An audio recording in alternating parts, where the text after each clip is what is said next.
पहले तो शब्द भेद देखेंगे हम। शब्द क्या होता है? एक से अधिक वर्णों के मेल से बने सार्थक वर्ण समूह। सार्थक तो मतलब इसका कोई अर्थ हो। वर्ण समूह, वर्ण में स्वर भी हो सकते हैं, व्यंजन भी हो सकते हैं। ऐसे वर्ण समूह को हम क्या कहते हैं? शब्द कहते हैं। एक से अधिक, एक या एक से अधिक, जैसे कि न, इसमें भी न अ, ऐसे दो है। तो एक से अधिक वर्णों के मेल से, दोनों वर्णों को मिला के सार्थक वर्ण समूह। सार्थक मतलब इसके साथ अर्थ होना चाहिए। ऐसे समूह को हम शब्द कहते हैं। जैसे कि सोहन, खीर, मीरा, खेलता, शतरंज, और कौन सा भी शब्द जो आपको याद आता है उन्हें हम क्या कहते हैं? शब्द कहते हैं। ये परिभाषा देखकर हमें दो तीन चीजों का ज्ञान हुआ है। शब्द वर्णों के मेल से बनते हैं। शब्द सार्थक वर्ण समूह या अक्षर समूह होते हैं। वर्ण का मतलब अक्षर, वर्ण समूह या अक्षर समूह होते हैं। शब्द स्वतंत्र रूप में प्रयुक्त होते हैं। वर्णों का वही समूह शब्द कहलाता है जिसका प्रयोग स्वतंत्र रूप से होता है। तो शब्द क्या होता है, ये तीसरा जो हमें मालूम हुआ है उसके बारे में आप सही ढंग से समझने की कोशिश करो। शब्द स्वतंत्र रूप में प्रयुक्त होते हैं। वर्णों का वही समूह शब्द कहलाता है जिसका प्रयोग स्वतंत्र रूप से होता है। जैसे कि हम एक शब्द कह सकते हैं, जैसे कि है, ये भी एक शब्द है। ठीक है, तो आपको शायद समझ में आ चुका होगा कि शब्द क्या होता है। शब्द के बाद हम जाते हैं शब्द के अलग अलग हिस्सों की तरफ। शब्द की जातियां देखने वाले हैं, शब्द के भेद देखने वाले हैं। प्रयोग के आधार पर, मैंने क्यों कहा प्रयोग के, उनकी बहुत सारे होते हैं। कुछ विदेशी शब्द होते हैं, कुछ देशी शब्द होते हैं, और रचना की दृष्टि से होते हैं। तो प्रयोग के आधार पर शब्द के भेद देखने वाले हैं। 8वीं में भी है, 9वीं में भी है, 10वीं में भी है। अगर आप 11वीं 12वीं में हिंदी रखते हैं तो उसमें भी यही शब्द है।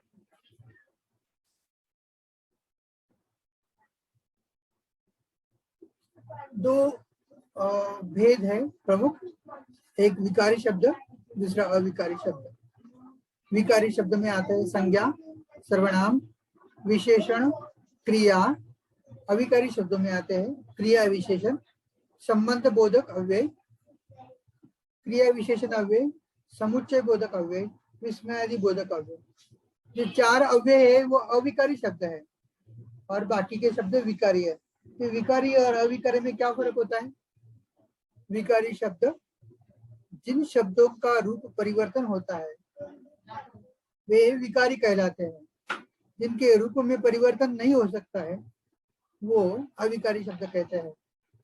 जैसे कि सारे के सारे अव्यय अविकारी होते हैं।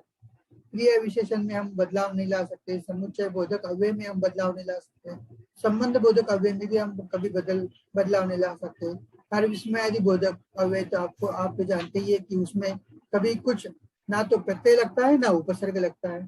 इसका मतलब उनमें हम बदलाव नहीं ला सकते। अविकारी शब्द जिन शब्दों के रूप में कोई परिवर्तन नहीं होता है वे अविकारी शब्द कहते हैं। विकारी में हम कहेंगे कुत्ता, कुत्ते, कुत्ती, मैं, मुझे, हमें, अच्छा, अच्छे, ऐसे शब्द है। हम उनमें थोड़ा सा बदलाव कर हम हमें कह सकते हैं।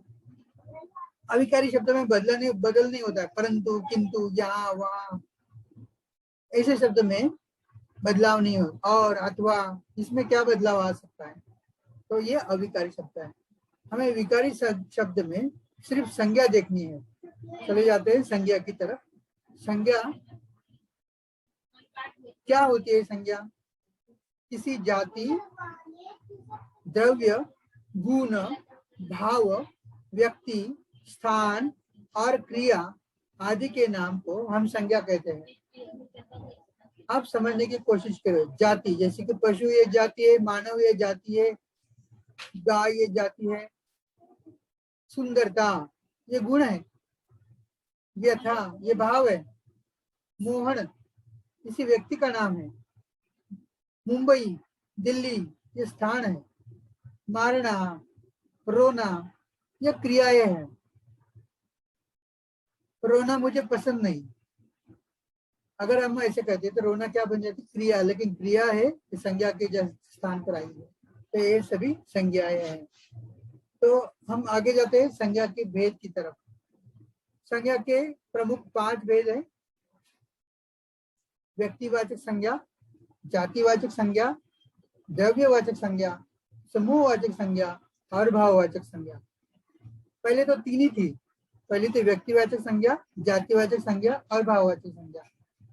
और 3 में जातिवाचक जो होती है उनमें द्रव्यवाचक और समूहवाचक भी समझा जाता है, लेकिन बहुत सारे व्याकरणकर्ताओं ने उनके 5 भेद माने हैं, इससे हम भी 5 भेदों का अभ्यास करेंगे।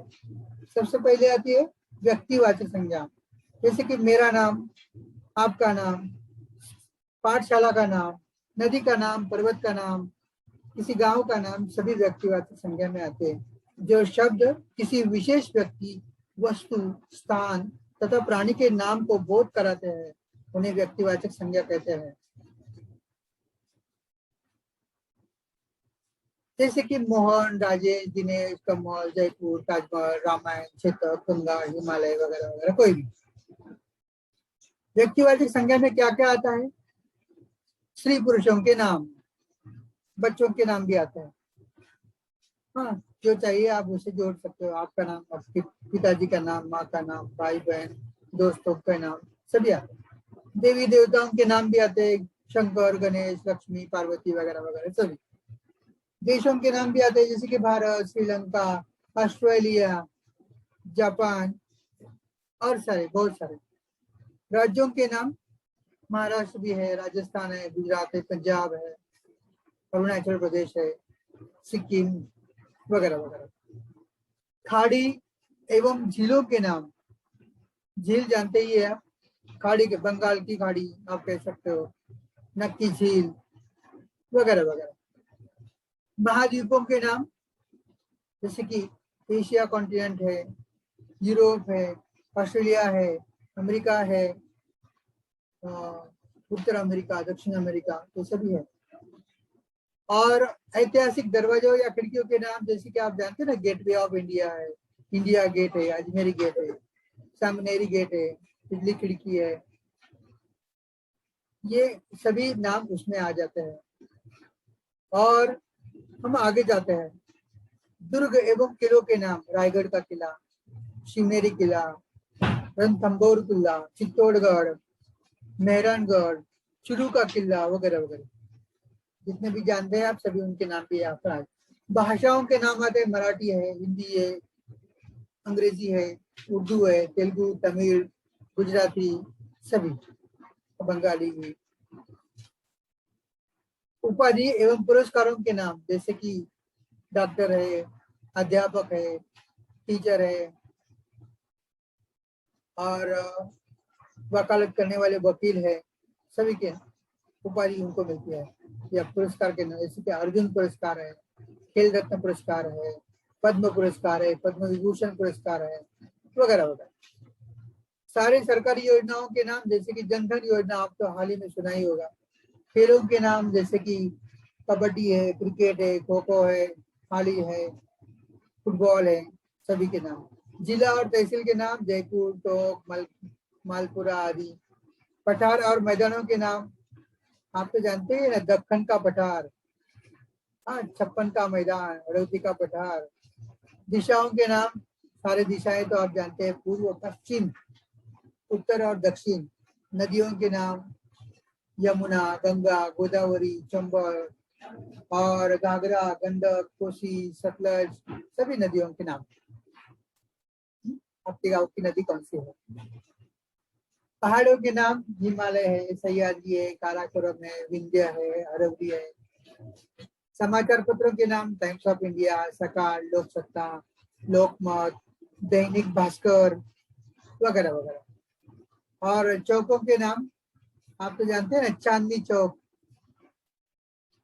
और ढेर सारे चौक होते हैं, उनके नाम भी होते हैं, वो भी इसी में आते हैं। और त्योहारों के नाम, जैसे कि दीपावली का त्योहार होता है, होली का होता है, रंग पंचमी का होता है, और सारे ऐतिहासिक युद्धों के नाम जैसे कि बक्सर की युद्ध, बक्सर की लड़ाई, हल्दी घाटी की लड़ाई, पानीपत की लड़ाई आप जानते हैं। तो ऐसे सारे ऐतिहासिक क्षण है, उनके नाम भी यहाँ पर आते हैं।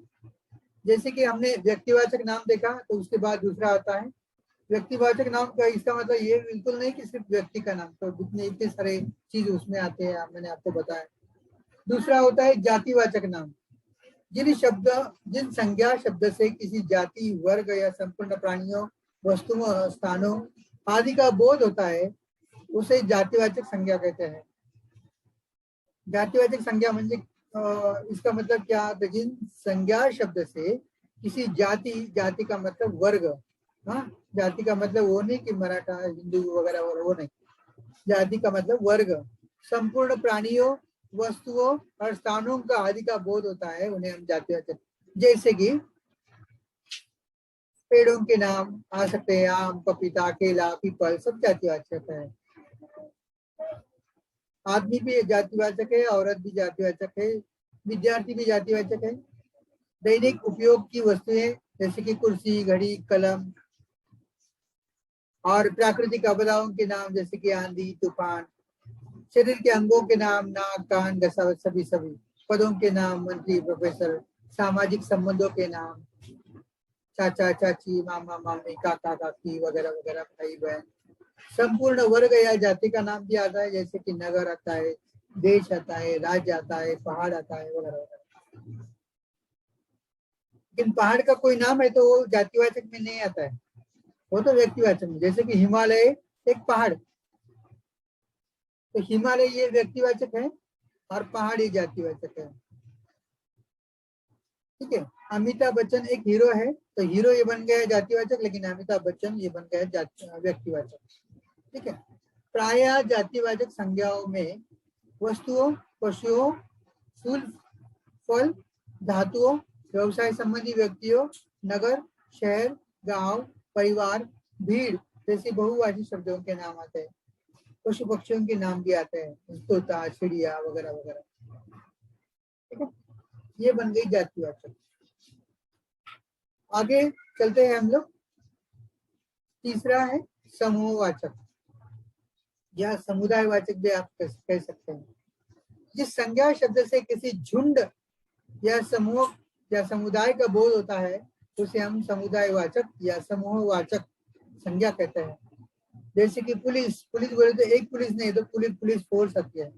संघ बोलेगे तो एक व्यक्ति का संघ नहीं होता है। सेना एक व्यक्ति की सेना नहीं होती। झुंड बोलेगे तो एक व्यक्ति का टीम नहीं हो सकता, वर्ग नहीं हो सकता, परिवार नहीं हो सकता, गुलदस्ता नहीं हो सकता। उसमें तो काफी फूल होते हैं, दरबार में एक व्यक्ति कैसे हो सकता है?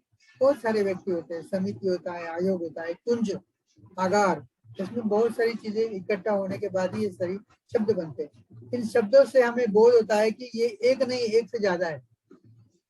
पदार्थों का समूह निर्जीव, जैसे कि ढेर है, गट्ठा है, गट्ठर है, गुच्छा है, ऐसे भी हो सकते हैं। और प्राणियों का समूह जैसे कि सभा है, दल है, गिरोह है, झुंड है, परिवार है, सभी इसमें आते हैं। समूहवाचक उसे कहते हैं। बहुत से छात्र गांव से है, गांव बोले तो एक व्यक्ति है नहीं, गांव बोले तो बहुत सारे लोग उसमें रहते हैं।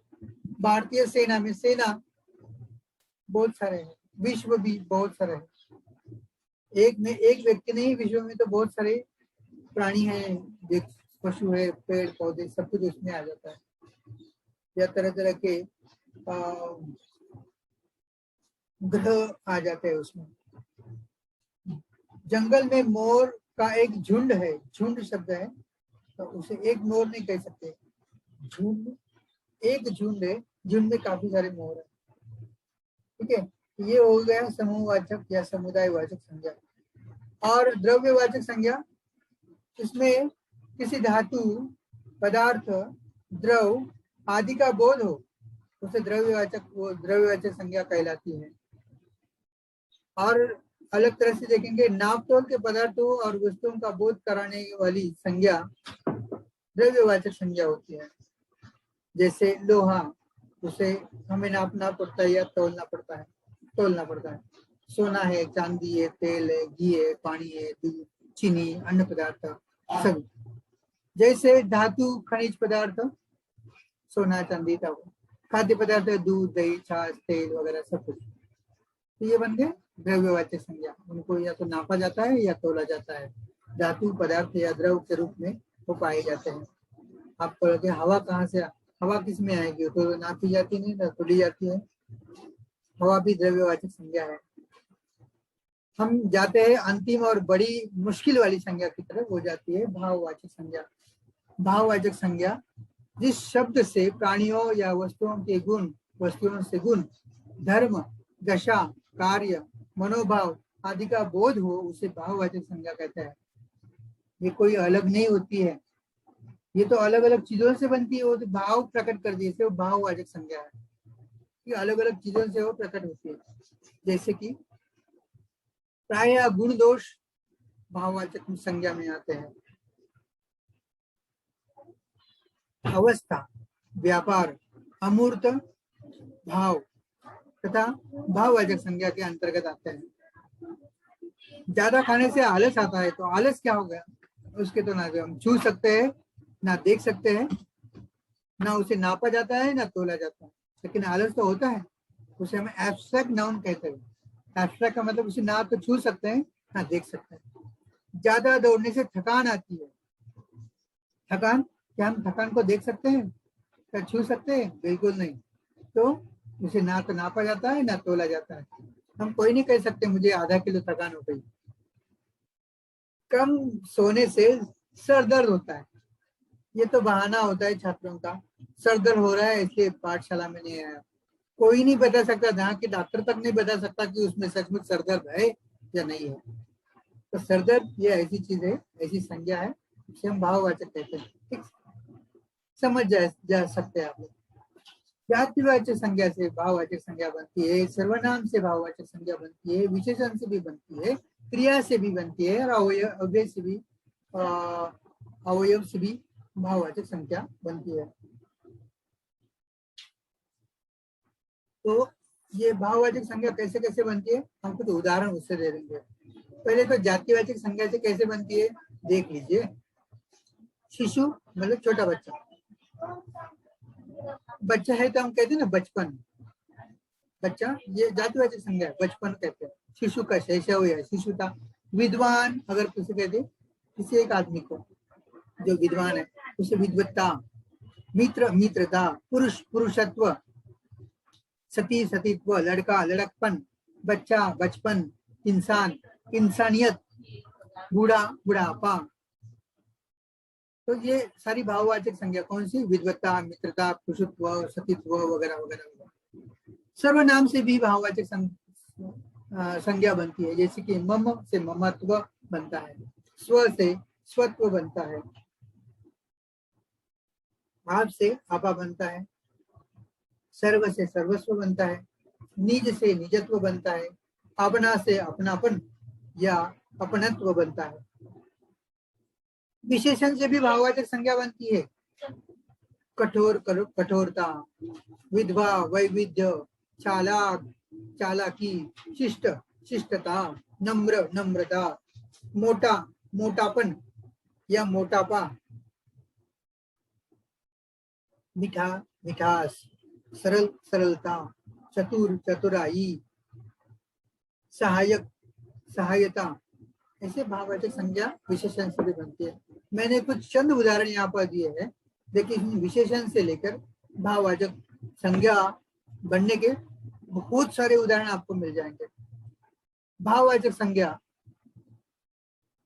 में क्रिया भी आती है, जैसे कि सुनना सुनना, सुनवाई, गिरना गिरावट शेयर मार्केट की, चलना चाल, कमाना कमाई, बैठना बैठक,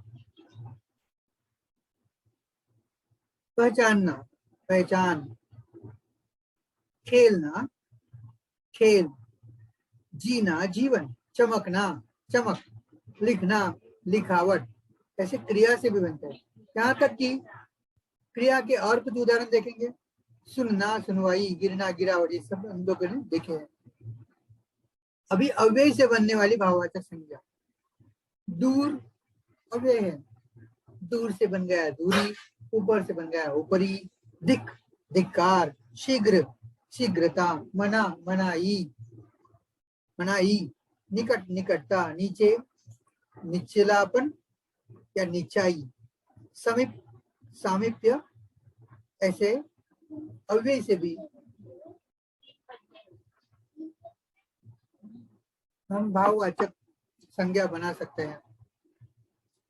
कुछ कुछ चीजें भाववाचक संज्ञा की ध्यान में रखो। भाववाचक संज्ञा का प्रयोग हमेशा एक वचन में किया जाता है। जब भाववाचक संज्ञा का प्रयोग अगर बहुवचन में करेंगे तो वो जातिवाचक संज्ञा का रूप धारण कर देती है।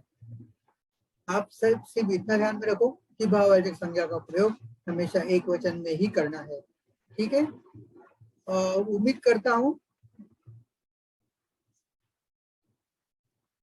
करता हूं कि आप सभी को ये सारी चीजें समझ में आ चुकी होगी।